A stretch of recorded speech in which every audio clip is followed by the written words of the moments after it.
وبرکاتہ جزاک اللہ خیر و بارک اللہ فیک۔ میرے محترم بھائیوں، آج کا موضوع ہے محرم سے وابستہ یادیں۔ اس موضوع پر خطاب کرنے کے لیے ہمارے درمیان شیخ محترم موجود ہیں، اور الحمدللہ شیخ محترم کوئی تعارف کے محتاج نہیں ہیں۔ الحمدللہ AIGC کے پلیٹ فارم سے کئی درست ہو چکے ہیں۔ تو بلا تاخیر اب میں شیخ محترم کو دعوت سکن دیتا ہوں کہ وہ آئے اور اپنا موضوع محرم سے وابستہ یادیں پر خطاب فرمائے۔ فلیتفضل شیخ محمد امین عمری حافظ اللہ مشکورا و معجورا۔ جی میں کیا کرنا ہے؟ میں بھی آنا جانا جا کیسا کہ میں دیکھنا اب تک دیکھنا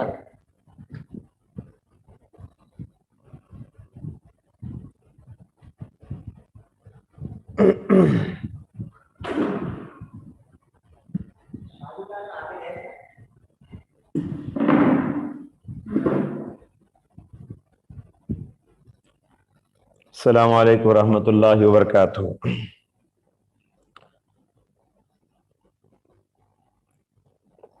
آواز آ رہی میری؟ وعلیکم السلام ورحمۃ اللہ وبرکاتہ۔ جی شیخ آ رہی ہے۔ الحمد للہ حمدا کثیرا طیبا مبارکا فیہ غیر مکفی ولا مودع ولا مستغنا عنہ ربنا لا نحصی ثناء علیک انت کما اثنیت علی نفسک وصلی اللہ تعالی علی خیر خلقہ محمد وعلی آلہ واصحابہ اجمعین، اما بعد۔ اعوذ باللہ من الشیطان الرجیم، بسم اللہ الرحمن الرحیم۔ ان عدت الشہور عند اللہ 12 شہرا فی کتاب اللہ یوم خلق السماوات والارض منها 4 حرم۔ زوم میٹنگ میں حاضر تمام احباب،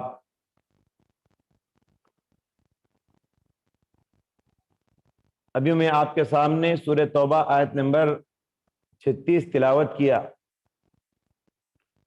اس آیت میں اللہ تعالیٰ نے محترم مہینوں کا ذکر کیا۔ محترم مہینوں میں سے ایک مہینہ محرم ہے۔ محرم بڑی خصوصیات والا، بڑی فضیلتوں والا اور بڑی اہمیت والا مہینہ ہے۔ اس کی سب سے پہلی خصوصیت یہ ہے کہ یہ محترم مہینہ ہے۔ فرمایا کہ ان عدت الشہور عند اللہ 12 شہرا فی کتاب اللہ یوم خلق السماوات والارض، جس دن اللہ تعالیٰ نے زمین و آسمان کو پیدا کیا، اسی دن اللہ تعالیٰ نے 12 مہینوں کو بنایا۔ منہا 4 حرم، ان 12 مہینوں میں 4 مہینوں کو اللہ تعالیٰ نے محترم مہینے قرار دیا، ذوالقعدہ، ذوالحجہ، محرم اور رجب۔ معلوم یہ ہوا کہ اس کی بڑی خصوصیت ہے محرم کی، یہ ایک محترم مہینہ ہے۔ اس کی دوسری خصوصیت یہ ہے کہ رمضان کے بعد سب سے زیادہ فضیلت والا روزہ اگر کوئی ہے تو محرم کا روزہ ہے۔ پیارے نبی صلی اللہ علیہ وسلم نے فرمایا افضل الصیام بعد رمضان شہر اللہ المحرم، رمضان کے بعد سب سے زیادہ فضیلت والا روزہ یہ محرم کا روزہ ہے۔ تیسری خصوصیت اس مہینے کی، یہ اللہ کا مہینہ ہے۔ کس نے کہا؟ خود ہمارے نبی صلی اللہ علیہ وسلم نے فرمایا شہر اللہ المحرم، محرم یہ اللہ کا مہینہ ہے۔ محرم کی نسبت اللہ کے ساتھ کی گئی ہے، یہ بتانے کے لیے کہ اس کی اہمیت بہت زیادہ ہے۔ ویسے تو 12 مہینے اللہ تعالیٰ کے ہی ہیں، لیکن خصوصیت کے ساتھ محرم کو اللہ کا مہینہ کیوں کہا؟ اس مہینے کی عظمت اور اہمیت بتانے کے لیے۔ جیسے کہا جاتا ہے بیت اللہ، دنیا کی ساری مسجدیں اللہ کے گھر ہیں، لیکن کعبۃ اللہ کو بیت اللہ کہا جاتا ہے، اللہ کا گھر کہا جاتا ہے۔ کیوں؟ ساری مسجدوں میں اس مسجد حرام کی اہمیت کو بتانے کے لیے بیت اللہ کہا جاتا ہے۔ محترم حضرات، شہر اللہ محرم کی بڑی اہمیت ہے، بڑی خصوصیات ہیں۔ اس مہینے سے بہت ساری یادیں وابستہ بھی ہیں۔ تین باتوں کو میں یاد دلاؤں گا جو اس مہینے سے وابستہ ہیں۔ سب سے پہلی بات، یہ مہینہ محرم کا مہینہ یہ وہ مہینہ ہے جس میں ظلم پر انصاف کی جیت ہوئی، کفر پر اسلام کی جیت ہوئی، شرک پر توحید کی جیت ہوئی۔ وہ کیسے؟ اللہ تعالیٰ نے اسی مہینے میں ظلم کرنے والوں کے کمر کو کچل دیا، سرے غرور کو کچل دیا تھا۔ قرآن کریم میں بہت سارے ظالموں کا ذکر ہے۔ تاریخ انسانی کا سب سے بڑا ظالم، تاریخ انسانی کا سب سے بڑا خون ریز، تاریخ انسانی کا سب سے بڑا سفاک، تاریخ انسانی کا سب سے بڑا خرافی انسان، جسے قرآن فرعون کے نام سے یاد کرتا ہے۔ فرعون اس زمین پر بہت غرور کیا، بہت فخر کیا، بہت ظلم کیا، الوہیت کا بھی دعویٰ کیا، ربوبیت کا بھی دعویٰ کیا، اپنے آپ کو معبود کہا، اپنے آپ کو رب بھی کہا۔ اللہ تعالیٰ نے فرمایا ان فرعون نے کہا انا ربکم الاعلی، میں سب سے بڑا تمہارا پروردگار ہوں۔ پھر کہتا تھا ما علمت لکم من الہ غیری، میں نہیں جانتا کہ میرے علاوہ تمہارا کوئی پروردگار ہو، کوئی معبود برحق ہو۔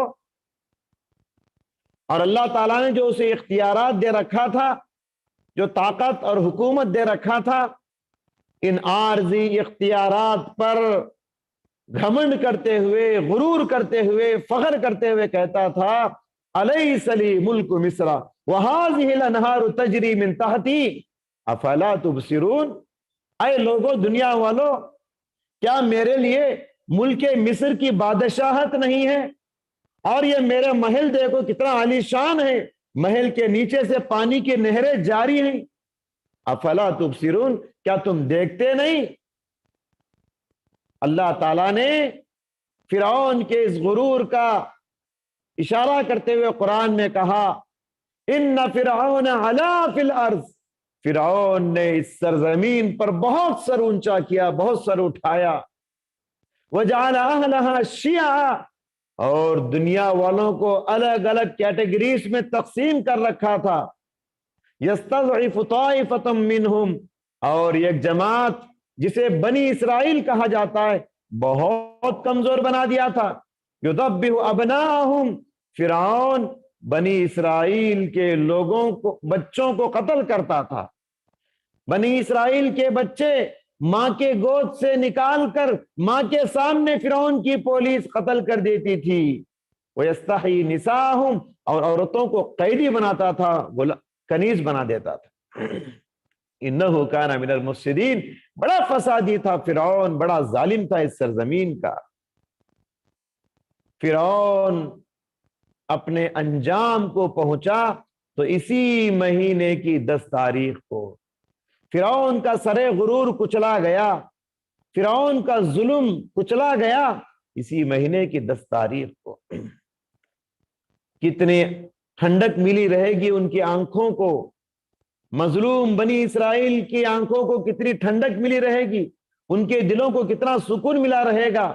فرعون جب پانی میں ڈوب رہا تھا بنی اسرائیل اور موسیٰ کے سامنے، ڈوبتے وقت اس نے بھیک مانگتے ہوئے فرعون نے کہا آمنت انہ لا الہ الا الذی آمنت بہ بنو اسرائیل وانا من المسلمین، میں ابھی ایمان لاتا ہوں اس پروردگار پر جس پر موسیٰ اور ہارون ایمان لائے تھے، جس پر بنی اسرائیل ایمان لائے تھے، میں بھی مسلمان ہو جاتا ہوں۔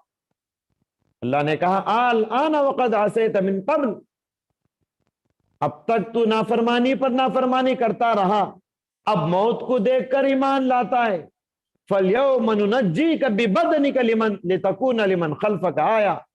اب تیرا ایمان قابل قبول نہیں، اب تیرا ایمان قابل قبول نہیں، میں تیرے جسم کی حفاظت کروں گا تاکہ تیرے بعد آنے والوں کو تیرا انجام معلوم ہو جائے۔ جو بھی دنیا میں غرور کرے گا، ظلم کرے گا، ظالموں کا انجام یہی ہوگا۔ حضرات دیکھیے، اس سے ہم کو بہت بڑا سبق یہ ملتا ہے کہ ظلم کرنے والے کی کمر اللہ ایک نہ ایک دن توڑے گا۔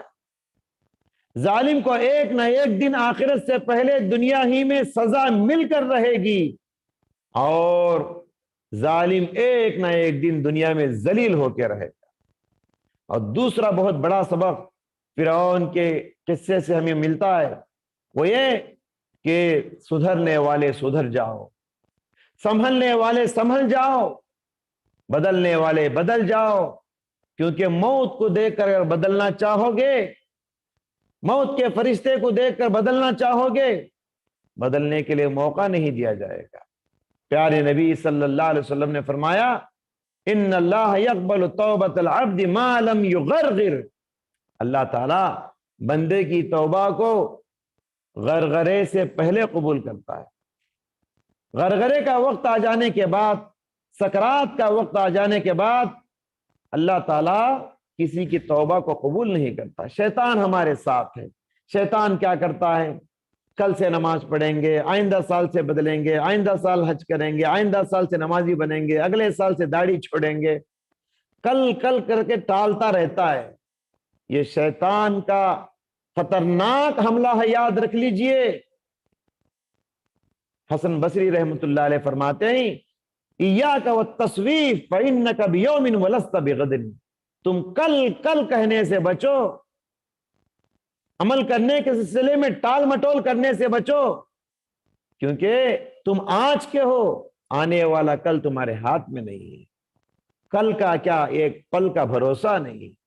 تو فرعون کے اس قصے سے ہمیں یہ سبق ملتا ہے، فرعون بھی موت کو دیکھ کر بدلنا چاہا، اللہ والا بننا چاہا، مسلمان ہونا چاہا، موت کو دیکھ کر فرعون کو بھی اللہ یاد آ گیا، مگر کچھ فائدہ نہیں۔ لہذا بدلنا ہے تو موت کے فرشتے کو دیکھنے سے پہلے بدلنے کی کوشش کرو۔ محترم حضرات، دوسری بات جو میں بتانا چاہتا ہوں یہ کہ محرم سے اسلامی نیا سال شروع ہوتا ہے۔ اسلامی نیا سال، اس کی بنیاد ہجرت کے واقعے پر رکھی گئی۔ حضرت عمر رضی اللہ تعالیٰ عنہ کے دور میں انہوں نے مشورہ کیا صحابہ سے کہ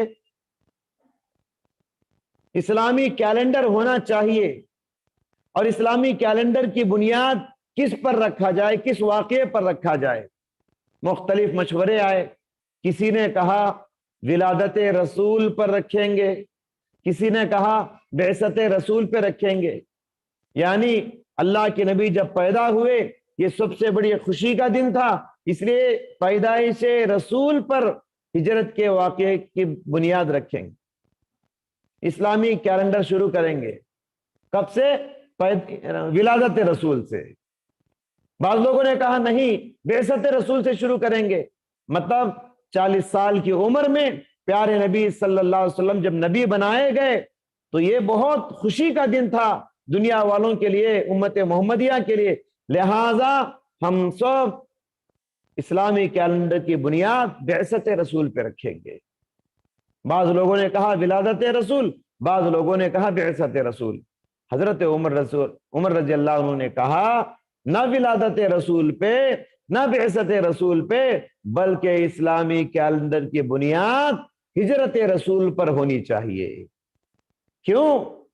اس لیے کہ اللہ کے نبی صلی اللہ علیہ وسلم اور مسلمان مکہ چھوڑ کر ہجرت کر کے جب مدینہ گئے، بے شمار ان کی قربانیاں آئیں۔ جو مکے میں مالدار تھا، مدینہ جانے کے بعد وہ کنگال اور فقیر ہو گیا، جو مکے میں دینے والے تھے مدینے میں لینے والے بن گئے۔ کیسی کیسی قربانیاں صحابہ دیے۔ کوئی صحابی ہجرت کر کے مدینہ جا رہے ہیں، ان کی بیوی مکے میں، کوئی صحابیہ ہجرت کر کے مدینہ جا رہی ہے، ان کا شوہر مکے میں، کوئی والدین ہجرت کر کے مدینہ جا رہے ہیں، ان کے اولاد مکے میں، کوئی اولاد ہجرت کر کے مدینہ جا رہے ہیں، ان کے ماں باپ مکے میں، کوئی رشتہ دار ہجرت کر کے مدینہ جا رہے ہیں، ان کے رشتہ دار مکے میں۔ اس طرح بے شمار قربانیاں ہجرت کے واقعے میں ہیں۔ گویا کہ ہجرت ایک ایسی قربانی ہے جس میں دسیوں اور سینکڑوں قربانیاں چھپی ہوئی ہیں۔ حضرت ابو سلمہ رضی اللہ تعالیٰ عنہ ہجرت کر کے جا رہے تھے، مکے والے آ کے راستہ روک دیے، کہا جانا ہو تو تم جاؤ، یہ تمہاری بیوی ہماری بچی ہے۔ ان کے سسرال والے آ گئے، کہا یہ ہماری بچی ہے، یہ ہماری نواسی ہے۔ بچے کو لے لیے اور بیوی کو لے لیے، حضرت ابو سلمہ رضی اللہ تعالیٰ عنہ تنے تنہا ہجرت کر کے مکے سے مدینہ گئے۔ صہیب رومی رضی اللہ تعالیٰ عنہ ہجرت کر کے مکے سے نکل رہے تھے مدینہ کو، مکے والے آ کے راستہ روک دیے، تم ہجرت کر کے نہیں جا سکتے، یہ مال یہاں کمائے ہو، اس مال کو لے کر تم مدینہ جا نہیں سکتے۔ حضرت صہیب رضی اللہ تعالیٰ عنہ نے کہا اگر میں یہ مال سب تم کو دے دوں یا مکے میں چھوڑ دوں تو کیا میرے لیے مدینہ جانے کا راستہ کھل جائے گا؟ تو مکے والوں نے کہا ہاں، اگر سارا مال چھوڑ دو گے تو ہم تمہارا راستہ چھوڑ دیں گے۔ مکے میں محنت کر کے جتنی دھن دولت کمائے تھے سب مکے والوں کے قدموں پہ پھینک دیے اور تنے تنہا خالی ہاتھ مدینہ گئے، اور سارا واقعہ پیارے نبی صلی اللہ علیہ وسلم کو سنائے۔ پیارے نبی اتنا خوش ہوئے صہیب کو اپنے گلے سے لگا لیے، کہنے لگے ربح البیع ابا یحییٰ، ربح صہیب، ربح صہیب، اے صہیب تم نے کامیاب تجارت کر لی، اے صہیب تم نے کامیاب سودا کر لیا، مکے والوں کو دولت دے کے ایمان کی دولت تم نے خرید لیا۔ اس طرح بے شمار قربانیوں کے بعد ہجرت کا واقعہ پیش آتا ہے۔ حضرت عمر رضی اللہ تعالیٰ عنہ ہجری سال کے آغاز کو، اسلامی کیلنڈر کی بنیاد کو ہجرت کے واقعے پر رکھا تاکہ ہر سال جب بھی محرم آتا ہے تو مسلمان صحابہ کی قربانیوں کو یاد کرے، کتنی قربانیاں دے کر صحابہ مکے سے ہجرت کر کے مدینہ گئے۔ ویسے تو صحابہ کی ساری قربانیاں یاد رکھنے کے قابل ہیں، لیکن ہجرت صحابہ کی زندگی کی سب سے بڑی قربانی۔ ہجرت کی فضیلت میں ایک حدیث میں آپ کو سناتا ہوں۔ حضرت عمر بن عاص رضی اللہ تعالیٰ عنہ کہتے ہیں اللہ کے نبی صلی اللہ علیہ وسلم سے ابسط یمینک فلیبایعک، اے اللہ کے رسول آپ اپنا ہاتھ پھیلائیے، میں اسلام قبول کرنے کی بیعت آپ کے ہاتھ پر کرتا ہوں۔ فبسط یمینہ، پیارے نبی صلی اللہ علیہ وسلم اپنا سیدھا ہاتھ پھیلائے تو حضرت عمر بن عاص نے اپنا ہاتھ سمیٹ لیا، اپنے ہاتھ کو روک لیا، تو پیارے نبی نے فرمایا ما لک یا عمر، اے عمر تمہیں کیا ہو گیا ہے؟ تم بیعت کرنا چاہتے تھے، اب ہاتھ کیوں کھینچ لیے؟ حضرت عمر بن عاص نے کہا ارید ان اشترط، میں یہ کنڈیشن، ایک شرط رکھنا چاہتا ہوں۔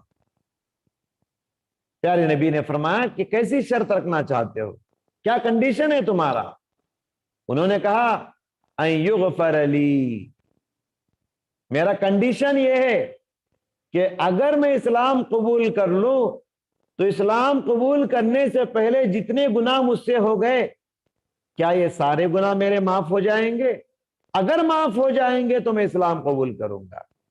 پیارے نبی صلی اللہ علیہ وسلم نے فرمایا اما علمت یا عمر ان الاسلام یہدم ما کان قبلہ وان الحجرۃ تہدم ما کان قبلہا وان الحج یہدم ما کان قبلہ۔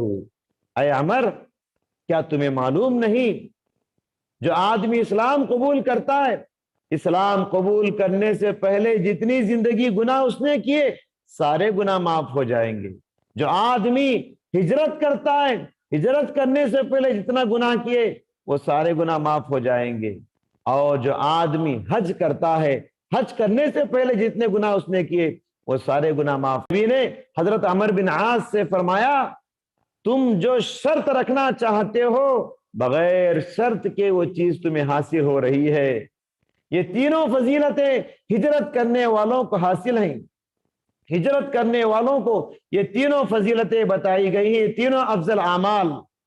ایک ہے کفر سے اسلام کی طرف آنا، دوسرا ہے مکے سے مدینے کی طرف آنا، تیسرا ہے اپنے گھر سے کعبۃ اللہ کی طرف جانا۔ یہ تینوں ایسی باتیں ہیں، ایسی ہجرتیں ہیں جس سے پہلے کے سارے گناہ معاف کر دیے جائیں گے۔ تو اس حدیث میں بتایا گیا کہ ہجرت سے پہلے جتنے گناہ ہوئے وہ سارے گناہ معاف کر دیے جائیں گے۔ آج ہمارے لیے ہجرت ظاہری کے دروازے تو بند نظر آتے، لیکن آج بھی میرے اور آپ کے لیے ہجرت باطنی کے دروازے کھلے ہوئے ہیں۔ ہجرت باطنی کیا ہے؟ علماء کرام کہتے ہیں ہجرت باطنی یہ ہے کہ آدمی شیطان سے ہجرت کرے اللہ کی طرف، جھوٹ سے ہجرت کرے سچائی کی طرف، ظلم سے ہجرت کرے انصاف کی طرف، بے وفائی سے ہجرت کرے وفاداری کی طرف، خیانت سے ہجرت کرے امانت کی طرف، گناہوں سے ہجرت کرے نیکیوں کی طرف، برائیوں سے ہجرت کرے بھلائیوں کی طرف۔ یہ ہجرت باطنی ہے، اس کے دروازے آج بھی کھلے ہوئے ہیں۔ لہذا ہم سب کو چاہیے برائیوں کو چھوڑے نیکیوں کی طرف آئے، بدعتوں کو چھوڑے سنتوں کی طرف آئے، کفر کو چھوڑے اسلام کی طرف آئے، شرک کو چھوڑے اور توحید کی طرف آئے۔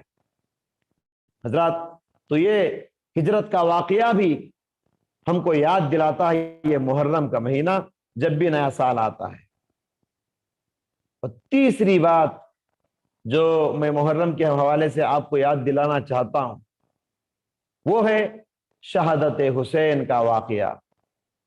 نواسہ رسول حضرت حسین رضی اللہ تعالیٰ عنہ کو اسی مہینے کی 10 تاریخ کو میدان کربلا میں شہید کیا گیا تھا۔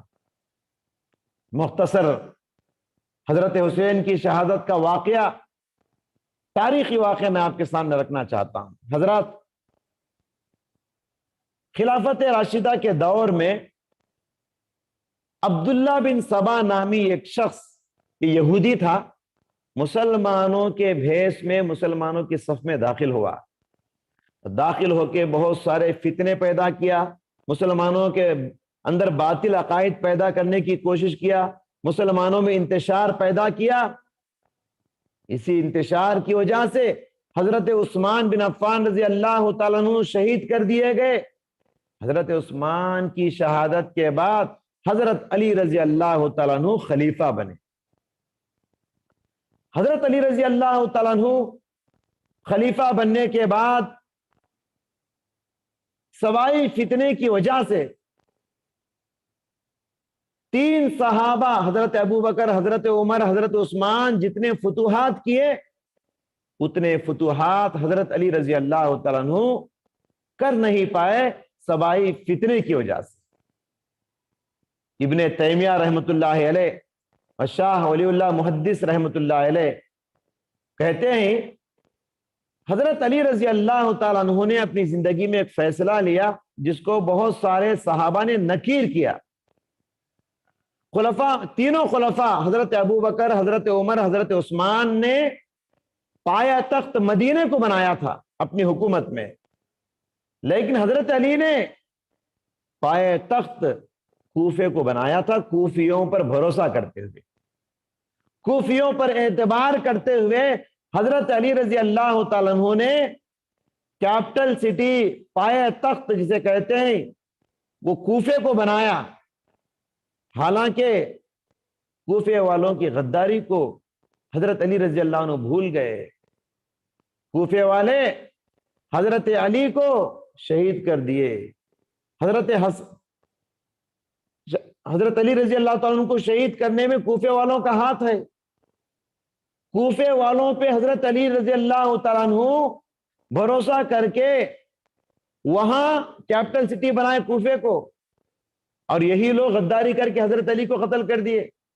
فجر کی نماز کے لیے حضرت علی جا رہے تھے، راستے میں عبد الرحمن بن ملجم نامی شخص نے حضرت علی رضی اللہ تعالیٰ عنہ کو شہید کر دیا. حضرت علی کی شہادت کے بعد حضرت حسن رضی اللہ تعالیٰ عنہ خلیفہ بن گئے. چند مہینے گزرے تھے، حضرت حسن نے دیکھا مسلمانوں میں انتشار ہے، اختلافات ہیں. مسلمانوں کی ایک جماعت حضرت معاویہ بن ابی سفیان کے ساتھ ہے، اور مسلمانوں کی دوسری جماعت حضرت حسن کے ساتھ ہے. یہ انتشار اچھا نہ لگا.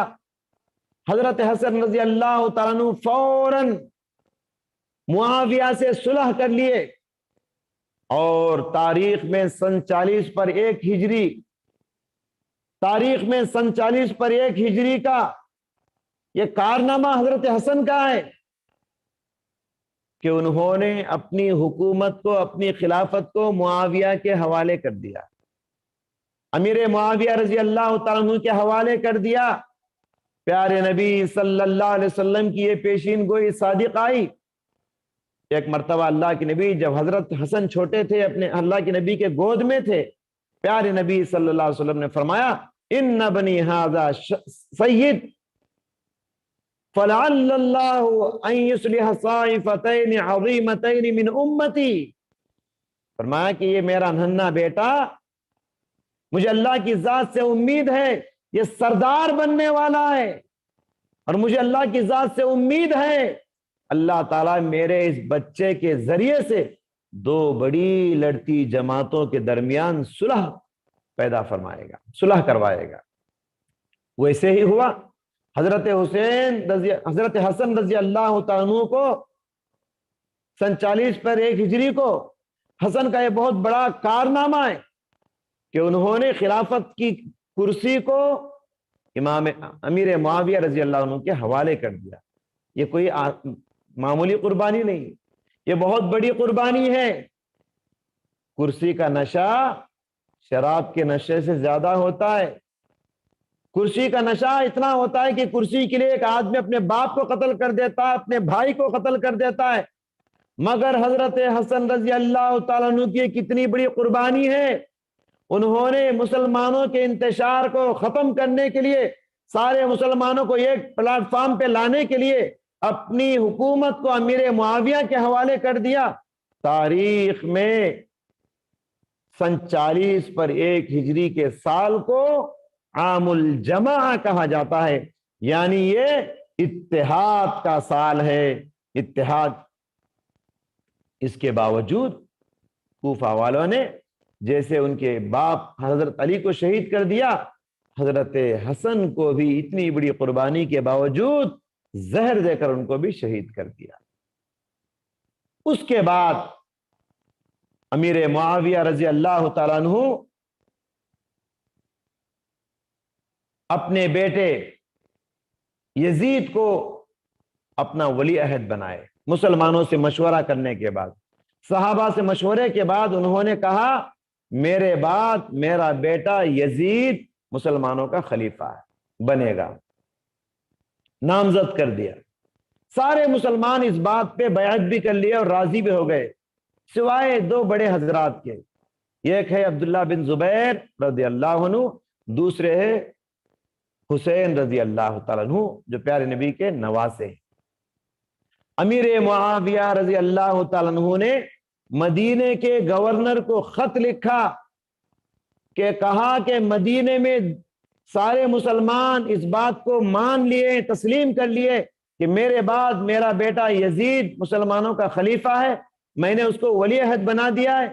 لیکن مدینے میں 2 بڑے احباب ہیں، 2 بڑی شخصیتیں ہیں جو اس بات کو ابھی تک مانے نہیں ہیں. ایک ہے عبداللہ بن زبیر، دوسرے ہیں حسین رضی اللہ تعالیٰ. مدینے کے گورنر دونوں کو بلا کر سمجھایا اور کہا کہ یزید کی ولی عہدی کو تسلیم کر لو، امیر معاویہ کے بعد یزید مسلمانوں کے خلیفہ بنیں گے۔ دونوں احباب نے، عبداللہ بن زبیر نے اور حسین رضی اللہ تعالیٰ عنہ نے کہا ذرا سوچنے کے لیے موقع دو، ہم سوچ کے بتائیں گے۔ بہت سوچنے کے بعد انہوں نے کہا، انہوں نے سمجھا کہ اس فیصلے کو مناسب نہیں سمجھا۔ امیر معاویہ کے بعد یزید کی خلافت کو نامناسب سمجھتے ہوئے دونوں احباب مدینہ چھوڑ کے مکہ روانہ ہو گئے۔ یہ خبر کوفے تک پہنچ گئی۔ کوفے والوں نے حضرت حسین رضی اللہ تعالیٰ عنہ کو خطوط لکھنا شروع کیے، بہت سارے لیٹرز، خط لکھے، کہا کہ ہمیں خبر ملی ہے کہ تم مکہ آ گئے ہو، یزید کی خلافت کو تسلیم نہیں کرتے ہو، ہم بھی تسلیم نہیں کرتے، لہٰذا تم مکے سے نکل کر کوفہ آ جاؤ، ہم تم کو اپنا خلیفہ بنا لیں گے۔ کون کہہ رہے ہیں؟ کوفے والے حضرت حسین۔ حضرت حسین رضی اللہ تعالیٰ عنہ نے دیکھا کہ اتنے زیادہ خطوط یہ لوگ لکھے ہیں، تو تیار ہو گئے جانے کے لیے کوفہ۔ اپنے خاندان کے 150 احباب مسلمانوں کو، جماعت کو لے کر نکلنے کے لیے تیار ہوئے۔ نکلنے سے پہلے انہوں نے، حضرت حسین نے اپنے چچا زاد بھائی مسلم بن عقیل کو کوفہ روانہ کیا، کہا کہ کوفہ جاؤ، کوفے کا جائزہ لو، وہاں کے لوگ مجھے بلا رہے ہیں، اپنا خلیفہ بنانا چاہتے ہیں، وہاں کے حالات کیا ہیں، اور جائزہ لے کر آؤ۔ مسلم بن عقیل گئے، جائزہ لیے، اور حضرت حسین رضی اللہ تعالیٰ عنہ کے حق میں خفیہ طور پر لوگوں سے بیعت لینے لگے۔ تقریباً 18,000 افراد بیعت کر لیے اس بات پر کہ اگر حسین رضی اللہ تعالیٰ عنہ مکے سے نکل کر کوفہ آئیں گے تو ہم ان کو اپنا خلیفہ بنا لیں گے، مان لیں گے۔ 18,000 افراد مان لیے۔ یہ خبر حضرت مسلم بن عقیل خط کے ذریعے سے حضرت حسین رضی اللہ تعالیٰ عنہ تک پہنچا دیے۔ حضرت حسین خوش ہو گئے اور نکلنے کے لیے تیار ہو گئے۔ جب نکل کے جا رہے تھے، حضرت ابن عباس رضی اللہ تعالیٰ عنہ آئے اور راستہ روک دیے، کہا اے حسین تم کوفہ مت جاؤ، تمہارا کوفے کو جانا ہلاکت کے سوا کچھ اور نہیں ہے۔ حضرت حسین رضی اللہ تعالیٰ بہت سارے خطوط نکال کے بتائے، دیکھو اتنے لیٹرز لکھے ہیں، وہ لوگ مجھے بلا رہے ہیں، مجھے بڑا بنانا چاہتے ہیں، میری عزت کرنا چاہتے ہیں۔ نہیں مانے۔ ادھر سے حضرت عبداللہ بن عمر رضی اللہ تعالیٰ عنہ آ گئے اور کہنے لگے حسین مت جاؤ، کیا تمہیں معلوم نہیں کوفے والوں نے تمہارے باپ کے ساتھ غداری کی، تمہارے بھائی حسن کے ساتھ غداری کی، کیا وہ تم کو بخشیں گے، تم کو چھوڑ دیں گے؟ تمہارے ساتھ بھی وہی معاملہ کریں گے جو تمہارے بھائی اور تمہارے باپ کے ساتھ انہوں نے کیا۔ کسی کی نہیں مانے۔ حضرت حسین رضی اللہ تعالیٰ عنہ کوفہ روانہ ہو گئے اپنے خاندان والوں کو لے کر، مسلمانوں کو لے کر۔ جب کوفہ میں داخل ہوئے تو یہ دیکھ کر حیران ہو گئے، کوفے کا جو گورنر ہے عبید اللہ بن زیاد، وہ مسلم بن عقیل کو قتل کر دیا تھا۔ کوفے میں داخل ہونے کے بعد یہ خبر پتا چلا حضرت حسین کو کہ مسلم بن عقیل کو قتل کر دیا گیا ہے، حیران ہو گئے، پریشان ہو گئے حضرت حسین۔ انہوں نے کہا مجھے چھوڑ دو، میں بھی یہاں سے نکل جاؤں گا، کیونکہ وہ 18,000 افراد جو بیعت کر چکے تھے، امام حسین اگر یہاں آئیں گے تو ہم ان کو خلیفہ مان لیں گے۔ 18,000 میں سے ایک آدمی بھی ان کی مدد کے لیے نہیں آیا، بلکہ مسلم بن عقیل کو گورنر نے قتل کر دیا۔ حضرت حسین رضی اللہ تعالیٰ عنہ نے کہا گورنر سے مجھے چھوڑ دو، میں یہاں سے چلا جانا چاہتا ہوں، میں مدینہ چلا جاؤں گا، یا مجھے چھوڑ دو میں یزید سے جا کر بات کر لوں گا، یا مجھے چھوڑ دو میں کسی اسلامی سرحد کے پاس کھڑے ہو کے دشمنوں سے لڑتے لڑتے شہید ہو جاؤں گا۔ 3 باتیں انہوں نے کہا۔ عبید اللہ بن زیاد تو کوفہ کا گورنر تھا، اس نے کہا تمہاری ایک بات بھی میں نہیں مانوں گا، پہلے تم ہتھیار ڈال دو، ہتھیار ڈال دو۔ حسین رضی اللہ تعالیٰ عنہ نے کہا یہ ہرگز ہونے والی بات نہیں، میں ہتھیار نہیں ڈالوں گا۔ تو گورنر عبید اللہ بن زیاد نے فوج کو حکم دیا کہ وار کرو۔ فوج وار کی، فوج نے وار کر دی۔ حضرت حسین رضی اللہ تعالیٰ عنہ میدان کربلا میں اسی محرم کی 10 تاریخ کو اپنی فیملی ممبرز کے ساتھ، بہت سارے مسلمانوں کے ساتھ شہید ہو گئے۔ شہید ہونے کے بعد حضرت حسین رضی اللہ تعالیٰ عنہ کے سر کو عبید اللہ بن زیاد کے پاس حاضر کیا گیا، اس کے سامنے رکھا گیا۔ عبید اللہ بن زیاد کے ہاتھ میں ایک لکڑی تھی، ایک چھڑی تھی، اس چھڑی سے حضرت حسین کے چہرے کو کچھوکے دینے لگا، چبونے لگا۔ حضرت انس رضی اللہ تعالیٰ عنہ دیکھ لیے، رونے لگے، غصے کے ساتھ عبید اللہ بن زیاد کو ڈانٹتے ہوئے کہنے لگے تم اپنی چھڑی کو ہٹاؤ، اپنی چھڑی سے تم حضرت حسین کے چہرے پر جہاں چبا رہے ہو وہاں میں اللہ کے نبی صلی اللہ علیہ وسلم کو بوسہ دیتے ہوئے دیکھا ہے۔ اللہ اکبر۔ یہ واقعہ ہے حضرات، اس واقعے پر آپ غور کیجئے، پورا کردار کوفے کا گورنر عبید اللہ بن زیاد کا ہے، اور اسی نے امام حسین رضی اللہ تعالیٰ عنہ کو شہید کر دیا۔ یہی ظالم ہے، لیکن افسوس دنیا والے یزید کو لعنتی کیسے کیسے نام سے پکارتے ہیں، حالانکہ جب یہ خبر یزید کو پہنچی تو وہ رو پڑے، رونے لگے، اور عبید اللہ بن زیاد پر غصہ کرتے ہوئے کہنے لگے میں نے تو عبید اللہ بن زیاد کو امام حسین کی بغاوت کو کچلنے کا حکم دیا تھا، امام حسین کو کچلنے کا حکم نہیں دیا تھا۔ بہت افسوس کرنے لگے اور رونے لگے ہو۔ اس کے بعد حضرت حسین رضی اللہ تعالیٰ عنہ کے خاندان والوں کو بلا کے بڑی عزت کر کے بہت سارے تحفے دے کے ان کو روانہ کیے۔ حاضرین، یہ واقعہ ہے، اس واقعے کو بنیاد بنا کر بہت سارے شیعہ حضرات مسلمانوں میں ایسے غلط عقائد پیدا کیے، آج مسلمانوں کے محلوں میں جھنڈے لگے، پنجے لگے، پانی کی سبیلیں لگا کے اس محرم کے مہینے میں 10 دن تک کوئی اچھا کھانا نہیں کھاتے، گوشت اور نیس نہیں کھاتے، عورتیں مہندی نہیں لگاتی، زینت اختیار نہیں کرتی، اور نہ جانے کیا کیا کالے کپڑے پہن کے سوگ مناتے ہیں، حالانکہ 3 دن سے بڑھ کر کسی کے انتقال پر غم منانے کی اجازت نہیں، سوائے بیوی کے، شوہر کے انتقال پہ وہ 4 مہینے 10 دن سوگ منائے گی، بیوی کے علاوہ کسی اور کے لیے اجازت نہیں کہ 3 دن سے بڑھ کر سوگ منائے۔ پیارے نبی صلی اللہ علیہ وسلم نے ارشاد فرمایا کہ جو لوگ اپنے گریبان پھاڑتے ہیں، بال نوچتے ہیں، گال پیٹتے ہیں، وَدَعَا بِدَعْوِ الْجَاهِلِيَّةِ، اور جاہلیت کی پکار پکارتے ہیں۔ جاہلیت کی پکار کیا پکارتے ہیں؟ جاہلیت کی پکار دنیا حسین کی ہے، زمانہ حسین کا، اس طرح کی قوالیاں گاتے ہیں۔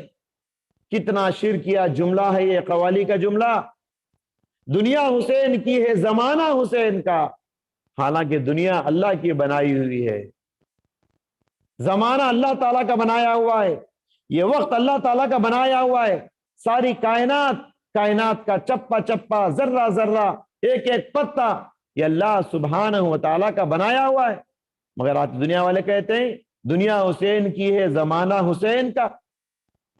محترم حضرات، لیس منا من لطم الخدود، پیارے نبی نے فرمایا وہ آدمی ہم میں سے نہیں ہے جو گال پیٹے، وشق الجیوب، اور گریبان پھاڑے، ودعا بدعو الجاہلیہ، اس طرح کی جاہلیت کے پکارے۔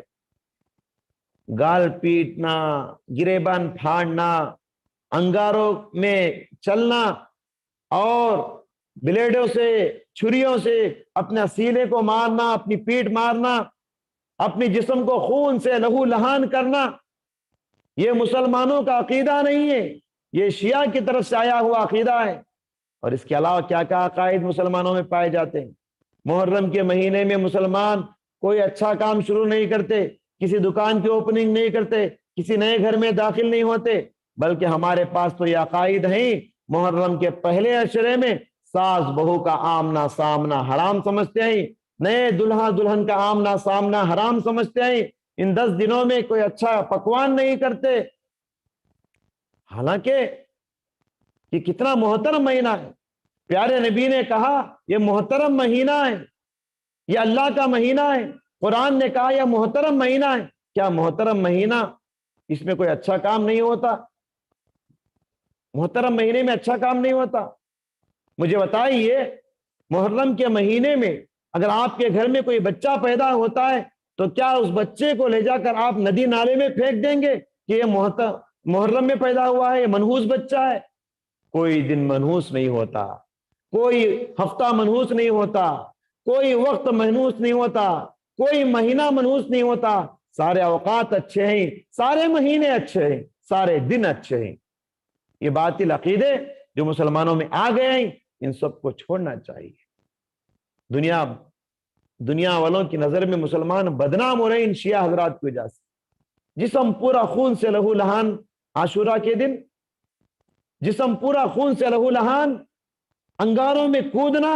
اور اس سال تو ہم نے دیکھا کہ کتنے لوگ انگاروں میں گر گئے اور مر گئے اور راکھ ہو گئے۔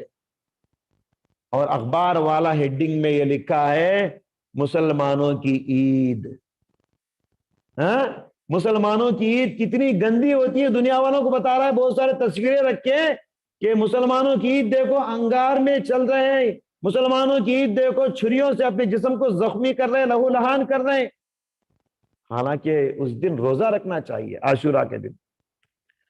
نام ہی بدل دیا بہت سارے لوگوں نے، یوم عاشورہ نہیں بولتے، یوم شہادت کہتے ہیں۔ استغفر اللہ۔ تو بہرحال یہ شیعہ حضرات ہیں۔ اور آخری بات یہ ہے کہ دیکھیے اس محرم کے مہینے میں شیعہ حضرات حضرت علی رضی اللہ عنہ اور آل بیت کے سلسلے میں اتنا غلو کیے کہ ان کو خدا کا درجہ دے دیے۔ ان کا ایک شاعر کہتا ہے لی خمسۃ اکفی بہا حر الوبا المصطفیٰ والمجتبی وابناہما والفاطمہ۔ یہ 5 ہیں، ایک اللہ کے نبی، دوسرے مجتبی حضرت علی، تیسرے حسن، چوتھے حسین، 5ویں فاطمہ۔ ان کو پنجتن پاک کہا جاتا ہے۔ پنج کے معنی 5، تن کے معنی جسم۔ یہ 5 جسم پاک ہیں، باقی سب ناپاک۔ یہ ان کو خدا کا درجہ دے دیے۔ گاڑیوں پہ سواریوں پہ لکھتے ہیں یا علی المدد، یا حسین المدد، یا حسن المدد۔ ہمارے مسلمانوں کے گھروں میں گھوڑے کی تصویر رکھتے ہیں گھروں میں اوپر لگا کے، گھوڑے کے پیچھے سے 5 ہاتھ کا پنجہ ہوتا ہے۔ یہی پنجتن پاک کا عقیدہ، شرکی عقیدہ، یعنی یہ 5 لوگ پاک ہیں، باقی ناپاک ہیں کیا؟ اسی کے ریاکشن میں ایک فرقہ وجود میں آیا جسے نواصب کہا جاتا ہے۔ ان کا عقیدہ یہ کہ وہ آل بیت کو گالیاں دیتے۔ حضرت عائشہ رضی اللہ تعالیٰ عنہ کو ممبر رسول پر کھڑے ہو کے زانیہ کے القاب دیے جاتے ہیں۔ حضرت ابو بکر و عمر رضی اللہ عنہما کو برے برے القاب دیے جاتے ہیں، گالیاں دی جاتی ہیں۔ ان کے نظر میں صرف 7 صحابہ ہیں، باقی سب مرتد ہو گئے، کافر ہو گئے۔ صحابہ اکرام کو برا کہا جاتا ہے۔ اس محترم مہینے میں محترم حضرات، پیارے نبی نے فرمایا لا تسبوا اصحابی فوالذی نفسی بیدی لو ان احدکم انفق مثل احد ذهبا ما بلغ مد احدهم ولا نصیفہ۔ میرے صحابہ کو گالی نہ دینا، اللہ کی قسم جس کے ہاتھ میں میری جان ہے، اگر تم احد پہاڑ کے برابر بھی سونا خیرات کر لو تو صحابہ کے اس اجر کے برابر نہیں پہنچ پاؤ گے جو کہ صحابہ اپنے زمانے میں 1 مد یا آدھا مد گیہوں یا جو خیرات کر کے حاصل کر لیے۔ آدھا کیجی پاؤ کیجی گیہوں خیرات کر کے صحابہ جتنا ثواب حاصل کر لیے، احد پہاڑ کے جیسا سونا خیرات کر لو تب بھی تم کو اتنا اجر نہیں ملے گا۔ صحیح ابن حبان کی حدیث ہے، حضرت ابن عمر کہتے ہیں لا تسبوا اصحاب محمد